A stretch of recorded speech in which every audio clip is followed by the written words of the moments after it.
What's up, guys? Brett Okamoto from ESPN, joined by one of the best coaches in the game, Nicksick from Xtreme Couture. And I thought it was just a great time to interview Nicksick for a variety of reasons. One, it's his birthday, or was his birthday yesterday, right? Happy Yeah. birthday. Thank you, brother. Two, obviously, Francis Ngannou's fight about a month away, so it's a good time to check in. And it's a great time to check in with Eric because he just got to Paris within the last week, right? Few days, 3, 4 Yeah. days. Yeah. I got there Wednesday. And ironically enough, the UFC is in Paris this weekend as well. That's And we right. just had the Anthony Joshua fight, so I wanted to ask you if you guys watched that. So we'll start off though with first off, Francis says he's having the camp, and he was considering doing it in. I know he was considering doing it in Dubai. Basically, he's had camp, but back when he was regularly in MMA, his home base in Vegas. When he says I'm going to camp in France, that impacts your personal life, impacts where you're going to be. But logistic, do you almost wish that, like, man, we have a kid here, we have the bodies, we have the people that are familiar with you. Like when he says he wants to do it in France, how is it? Just simply putting the camp together for this. Yeah, it is hard. There's a lot of loose ends, I think, and especially when you're so comfortable at home and you know what you can get. We can pick up the phone and call a Sergey Spivak or somebody and have those sparring partners and those bodies. You have the cage, you have everything that you need at your disposal. So it definitely makes it a challenge when you go anywhere for that camp, especially because you're talking about these big bodies. These guys aren't just standing on the corner and you can just go pick up somebody and be like, hey man, I need you for a couple rounds. So that makes it interesting, but it also has this bonding factor to it, like it's us versus the world mentality sort of thing, where this camp has been very tight, very close vest, like just myself and Dewey and Francis, Trip and a couple training partners. Man, it has a very different connotation than most camps have had. When you hop on that flight and you're flying over there, like I mean, we're a month out. We're almost exactly 1 month out from the fight. What's kind of going through your head in terms of, like, I want to see where his head is at, or I want to see where physically he's at. I want to see what kind of shape he's in. I want to see what technically, we're coming back from 2 years off from mixed martial arts. Technically, like what are some of, like, what's the main priority? Okay, kind of what is your main thought going over there and to being like, I want to know where we're at with this. I mean, you nailed it, all of the above, right? Like, I think you just kind of want to look and see the overall picture, where we're at, how we're feeling, where's our motivations at, what do we need to add in more of? And I'd say I was pleasantly surprised to see where we were at, and just running things a little differently when I got out here, like more drill and more takedown oriented stuff. But he was very receptive from the first practice. Hey, we need to start getting back to this and this and that. And he was jumping right on. So I think that's the main thing too, is just the MMA focus of everything. We've been boxing now for the last 2 years. So it's like, dude, are you ready to get, you're going to be sore in different ways. You're going to be tired in different ways. So are you motivated to get back in there and get into the wrestling and all the things that we need to do to be a complete MMA fighter? And he's been showing that. How does that feel? Does it feel like you're just picking up right where you left off 2 years ago? Is it kind of retraining some of the things that maybe like, hey, you've been training your body to do this, now you got to train it to do that? Is it right back to it, or is there kind of like a transition period into getting back in? Well, luckily he's been back in the gym and had been training like in June, and so he's been doing some work, and for the most part, he's been expressing how much he's loved and missed MMA. So that's been huge for us. And if he comes back to the gym and he's just not really present, and that it hasn't been the case. He comes back to the gym and he was helping Sergey Spivak get ready for his fight and training with all the big heavyweight guys. And he's back in the room and enjoying himself. That was kind of what I wanted to see. And then like we were talking about, we started to find out that he was looking to maybe fight again. That was important to me because he showed up to the gym without any expectations. He just showed up to the gym just to get back into training. It wasn't because, oh, I have a fight coming up. It was because he missed it and he wanted to be back in the room. So once there was a fight that became available, then I was like, okay, this guy's serious about getting back to work. You talked about finding the big bodies, and they're not just sitting around, but you do happen to know, like, the best big body in the sport right now, and that is Tom Aspinall, and he happens to be over there in England. So I got to ask, we gonna see some maybe some videos pop up on social media, a Tom Aspinall appearance? I'm hoping, man. I was actually trying to pull for that because I hit up Tom and told him I was going to be in Paris, assuming that he'd be here for the UFC Paris card. And he's like, bro, they're not having me come to this card. I was actually going to go to the one in Saudi Arabia. So I was hoping that he'd be out here. We get some training in, and not saying it won't happen. Maybe it can before we get out here because he's like an hour flight away. He's not too far away. But he was gracious enough to send me some names of his training partners and guys that we could use and try to bring out here to help out Francis. But he was all about it, man. And Tom's been a great friend and a great guy to have in the circle. Just in terms of Francis, he's 38, which in the heavyweight division is not old at all, actually. But he is 38 years old, and he did have the knee surgery, and now he's, like I said, he's been active. He's been in boxing, which has been great, but he's been out of MMA. And like you said, you're going to be sore in different ways when you're coming back to MMA. Just physically, is it somewhat challenging, or is it like, I mean, we always think of Francis as like the best athlete in the room, of course, but he is 38 years old. What's that like in terms of like the progression of that over time?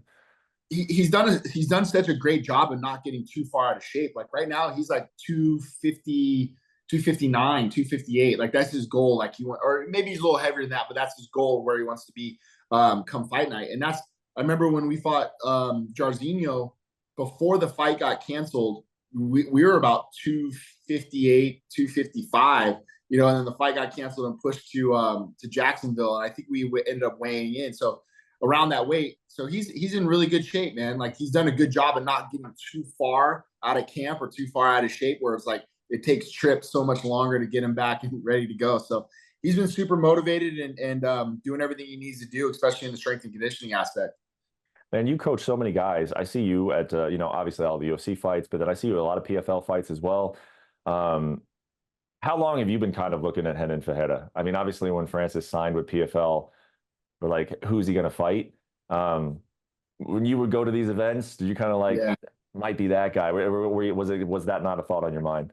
100%. The moment he signed with PFL, that was the first fight I thought of, right? But you know, I've been watching this guy for a while, back when we fought Verdum and Anti Delia and guys like that. So just a killer, man. This guy is a specimen amongst specimens. When you look at a heavyweight that can move the way he does, this is no slouch. This is not a guy that you just think, oh, we can just show up and just knock this guy out. And not only that, he's gotten better. He's gotten better over the years, you know. So once we signed with PFL, that was the first name I think that inherently would pop in your mind. With Francis, I always got to believe that you go into the fight thinking, I got the better athlete, I got the faster guy, I got the more powerful guy. Is that the case here, or do you feel like you're meeting your equal in terms of athleticism in this fight? I think Renan is very athletic, but I feel like we have more ways to win. But athleticism, man, I think they're both right up there. Especially a guy who's like 6'9" and can do a backflip, right? Like this dude's insanely athletic. You know, so he's only getting better too. And that's the scary thing. Is like you expect to see something, you know, out of this athlete, but you know, like he's at a great team and a great camp, and they're shoring all those things up in the meantime. You know, in terms of boxing, obviously, and this has never been Francis's life at all. So there are no tune-up fights when it comes to Francis's life in general. But Right. if you were, obviously in boxing, you come back, you would not be facing the toughest guy. Like coming back against a guy like Renan, um, from like a fight kind of perspective, of course, like if you're coming back after sort of a layoff and you kind of want to knock the rust off a little bit, what is the most challenging thing you can face? Like, is it a veteran guy who's just real savvy, who knows, how to take advantage of that? Or is it like a guy who, is it like speed? Like, man, I just wish we could find a guy who's not as maybe like scary, not as maybe as like dangerous, like what is the greatest challenge that you can come back to after a long time off? Yeah, I think they all pose a challenge at this division, in that heavyweight division, because like we've seen, man, like it just takes one, especially with these 4-ounce gloves. These guys can put anybody's lights out. And this guy's on a tear right now. So his confidence and his motivation is at an all-time high. So we're running into a guy right now where it's like he's very dangerous, and he's very dangerous up here. I think mostly than anything, that he feels like he can beat anybody in the world. So if you had your choice, I think that you don't really get those tune-up fights, especially when you're at the peak of where you're at when you're Francis Ngannou, and you shouldn't be wanting the tune-up fights, right? Like our last fight was against Cyril Gane for a world title, and we won. So we expect to be jumped in the deep end, and this is it. I feel like Renan Ferreira right now is a bigger win than if we were to fight a Stipe again, right? Where they're at in their careers, right? Like when you look at resumes, the name Stipe on your resume is huge, but where they're at in the quality of the wins right now in their career, I think Renan's a bigger win right now than what a Stipe would be. Yeah, and I'm sure I'm going to get a lot of flack for this probably, but I keep thinking that like this is definitely one of the toughest matchups that Francis could come back to. I mean, I even compare it to like John Jones, and like in no way am I saying Renan Ferreira has done or accomplished or is as good as John Jones, but at least with John, like he's older, he's been less active. You kind of have this feeling out process. Like this guy Renan, I mean, he comes in and goes for you in the first round, and I know that Francis is like is familiar with that, but it's just like to come back into the cage for the first time after that amount of time off, and just you think about the knee surgery and everything else. This to me is one of the toughest fights he could have ever come back to. No, I could agree more. I think when you look at the landscape of the heavyweight division, out of all the promotions, Renan Ferreira is in that top 5, right? Of guys, you're like, oh, okay, this dude's a serious threat. And that's who we have right now coming back off of, when was our last fight? 2022, in MMA. So, yeah, I mean, this is a tall task, and I'm glad. I want that. I want that challenge for us, because it just shows where Francis belongs in the heavyweight division and the landscape of the entire world. Yeah. We were talking a little bit before we started the interview, and you said that when you first accepted this fight, that it was just different. You knew that it was obviously different because of the tragedy that Francis went through this year. How has it been different, especially like not only just taking the fight, but that now that you're into camp and you're getting closer to the fight date, how has it felt different than any other? I just feel like the motivation is different for Francis, especially when he sees adversity in practice or he sees adversity in a round.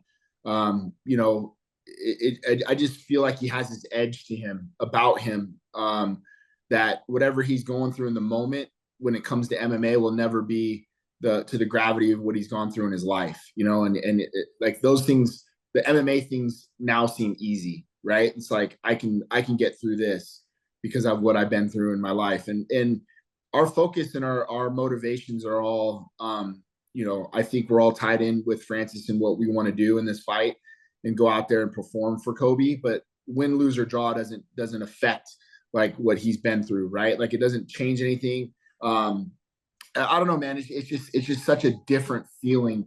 And I'll say this, like he's been such a different human being lately. Like he's been a lot more engaging. We've had a lot more fun. We've laughed a lot more. Like Francis isn't a big birthday guy, and he's like, we're going out for your birthday, and we're doing this. And I just feel like he's shown a lot more love around his team, where a lot of times he's been very closed off. And that's across the board. Myself, Tripp, and Dewey have expressed like Francis has a different energy about him that I feel like he's really enjoying the life that he has and the people that are around him right now. I mean, it sounds like everything's going well and it's positive, and he's enjoying the process and being grateful for it. Maybe it sounds like. Yeah. If it changes on fight night, if for whatever reason the emotions of that tragedy and then just the fight night emotions, like if something changes, like have you had a conversation with yourself about what if that's possible and what you might do? Here and there, I think I try to think about ways that I might have to get the best out of them, or things that we can connect to in that moment if we see a little adversity. I don't want to overuse it. I don't want to make it like some rah-rah speech or something like that, but just understanding our whys and our purpose and what we're doing this for. Because you and I both know, man, like he could just ride off into the sunset and have enough money to be taken care of for a long time. And you don't have to go and fight. Like, so why are we doing this? And what's your purpose? And then as a coach, understanding those whys and what you can connect to is how we can pull those things out of them when it's 2-2 going into round 5, like when had Cyril gone. Like I understood what his motivations were, what his purposes were. So you can identify with that as a coach and be able to really get the best out of them in that moment. So thought about it. It's ran through my head on how to approach it and how to get it out of them if I need to. But it just feels like it's like the reasons are there. They're present, but we don't have to speak on them. They're just sitting right in front of you a lot of times, if that makes sense. Yeah, totally. Last weekend, Anthony Joshua, Daniel Dubois. Did you guys watch it all together? we were at dinner, but we were kind of watching it on Twitter. We were watching it unfold. The guys were checking in, and Francis was sitting across from me, so we're like looking at it on Twitter and saw like the first knockdown, and then saw another one, and like that wasn't a knockdown, that was a slip, and then we're just kind of following play by play on Twitter. But man, we were blown away. You watching it just as a complete fan, like just taking it in as a boxing fan, or are you like, how might this end it? Like, how might this like change things for us, or anything like that? Total boxing fan, yeah. Just a fan, and like I have all the love and respect for Joshua. In a lot of ways, like you want to see him succeed because of the dismantling of Francis. Like how great he did against Francis, you want to see him continue that. And then you're like, oh shit, like he got smoked. Yeah, that's boxing, right? I mean, that's fights. Yeah, so it's just been such a weird landscape in the heavyweight division when it comes to boxing the last few years. Yeah. Last thing I want to ask you, and then I'll let you go. And you don't seem like a guy who asks himself this question much, or at all, really. But in your heart, in your gut, like, and it's so unpredictable. But how many do you feel like you have left with Francis between boxing and MMA? How many times do you think you'll do this with him? Man, that's a good question. And like. In even like it was actually my wife like coming out to Paris, and I was like, oh man, I'm gonna be out here for 10 days. And she's always great at like reeling me back in, where she's like, babe, you might not have that many more left with him, right? Mm-hmm. Like she's the one that's like, enjoy it, have fun, like he might be done after this, you never know.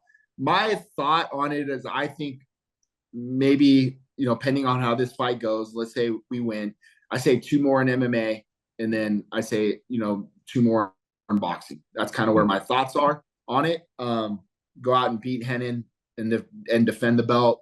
Maybe have one of those novelty specialty fights. And then we were talking in the car. I was like, hey, John's talking about retiring. Why don't we box him? Why don't we invite him over to boxing? Right? Dana wants to get into boxing. It's not MMA. You guys want to fight? Let's box. So. There's a lot of money being thrown around in combat sports right now that makes like the impossible, what used to feel the impossible, feel possible now. So isn't that the truth, man? There's a lot of money getting thrown around. Like 3 years ago, I'd have been like, no, I can never see John Jones and Francis Ngannou in a boxing ring. And like today I can, Yeah, 100%. So, and that's the best part about it is like, I think Francis can continue to box as long as he really wants to. Mm-hmm. And I think there'll always be a market for him at some capacity just because of the name and, and how great Francis has been boxing. Obviously the last fight didn't go our way. We didn't look great at all, but he's still improving. The improvements in between camps is something that I've been the most impressed with. And, when I got there to Saudi before the Joshua fight and seeing Francis's improvements, I'm like, God damn, like he's getting better and better and better every time out. So I think he can still box as long as he really wanted to. Yeah. Well, it's good to hear that you think he's got 5 left. I get the same impression from him. He's excited about fighting. He's not anywhere close to the end in his own mind. So I'll let you get back to work, let you enjoy maybe the tail end of your birthday, get back to work with him. And then we'll see you in Saudi in a month, man. Yeah, bro. Yep. Excited to see you, brother. All right, bro. Take care.